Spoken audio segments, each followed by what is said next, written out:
Welcome to the third episode of our series on the Data Science Toolkit. Today, we're focusing on the foundational language that powers modern data science, Python. This program is brought to you by the Series of Thoughts team and Technovative AI. In this video, we'll cover why Python has become the industry standard, map out the 6-layer data science stack, and provide a clear rule of thumb for when to choose Python, SQL, or spreadsheets. To understand these tools, let's look at a common task, identifying your top 10 customers by revenue and comparing it to the previous year. We'll see how different tools approach the same problem. First, the spreadsheet. It's excellent for quick, visual, one-off tasks where you need zero setup. However, it requires manual effort, which becomes impractical when dealing with large datasets or frequent updates. Second, we have SQL. This is built specifically for databases. It's incredibly efficient at fetching exactly the data you need from large production systems, though it can get cumbersome for complex analytical modeling. Third is Python. Its real power lies in repeatability. By writing a script, you can perform complex transformations and analyses that run automatically whenever your data updates. It doesn't replace the other tools. It complements them. Here is the golden rule for your toolkit. Use spreadsheets for looking at small, stable data. Use SQL for fetching data from databases, and use Python for the full lifecycle of analyzing, modeling, and shipping results.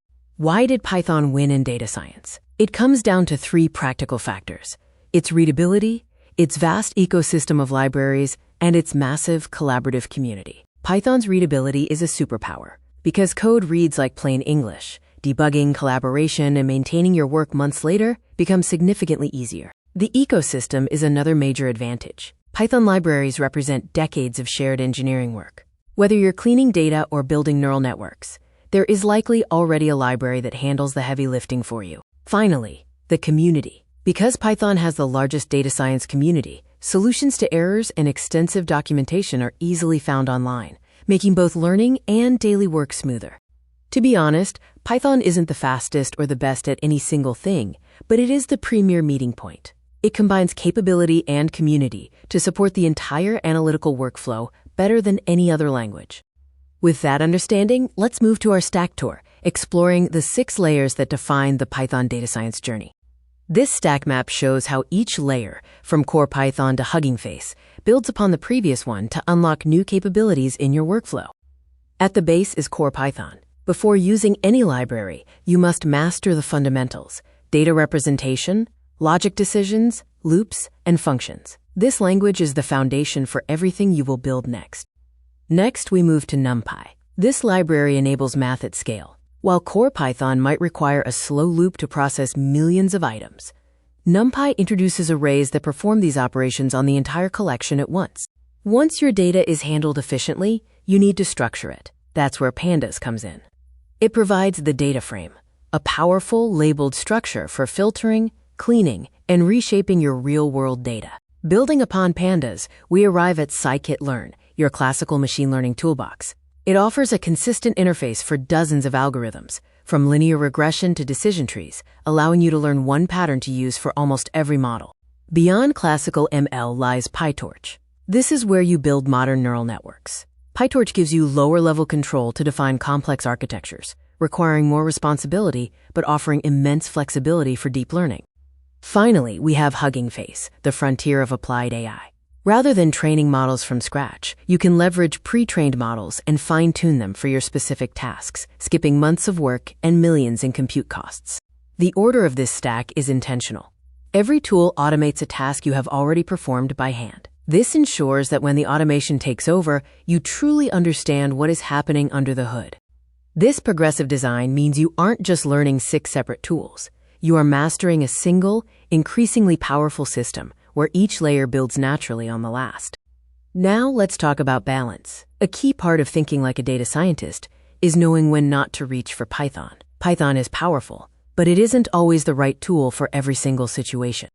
Consider spreadsheets. For a one-time, quick look at a small dataset, setting up a Python environment is overkill. Spreadsheets offer accessibility and speed that can beat code for simple, informal tasks. Then there is SQL. When your data is in a massive production database, It's far better to use SQL to fetch exactly the records you need before bringing them into Python for analysis, rather than loading everything at once. We also respect other languages. R remains a powerhouse in academic statistics and specialized research. It's common for data scientists to be multilingual, using the best tool for the specific project at hand.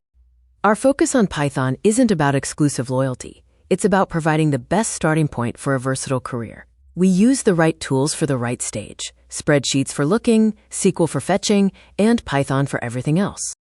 To summarize, Python is your vehicle for data science. Libraries are concepts made reusable through automation, and knowing when to use other tools is a sign of true expertise. Your assignment for this episode is to create your own annotated toolkit map. This will serve as your personal baseline, tracking your comfort level with each layer as we progress through the course. For the map, rate your current familiarity with each layer, write one sentence in your own words describing what each is for, and save it somewhere you can return to at the end of each module. Let's discuss the progress tracker. This map is not a one-time exercise. It is a living document that you will update at the end of every module throughout this course to visualize your growth. Key concepts from this episode include understanding the Python ecosystem, recognizing readability as a debugging tool, distinguishing interpreted from compiled languages, and applying the right tool principle. To build your intuition, remember, compiled languages translate code fully before running, whereas Python is interpreted line by line, which makes it slightly slower but ideal for interactive data exploration. Jupyter notebooks are perfect for data science because they combine code, output, and narrative documentation into one interactive loop, supporting the nonlinear nature of exploratory analysis. You may have noticed we haven't installed anything yet. This is intentional. By focusing on concepts first, we ensure you have a mental model of the stack before you start your technical setup. In summary, we've covered the distinct domains of our tools, why Python dominates data science, the progression of our 6-layer stack, and why we sometimes choose other tools over code. For your chained exercise, download the template from your course materials. Rate your current familiarity with each of the 6 layers, and add a brief description in your own words. Our pedagogy relies on doing things manually before using libraries. This ensures that when you do use a tool to automate a task, you understand the mechanism and know how to fix it when it breaks. In the next episode, we will finally install Python. We'll set up your environment, address common pitfalls, and ensure you're ready to start coding without the typical beginner struggles. Episode 3 is complete. Remember, you are learning data science through Python, not just the language. Complete your annotated map, and we will see you in episode 4.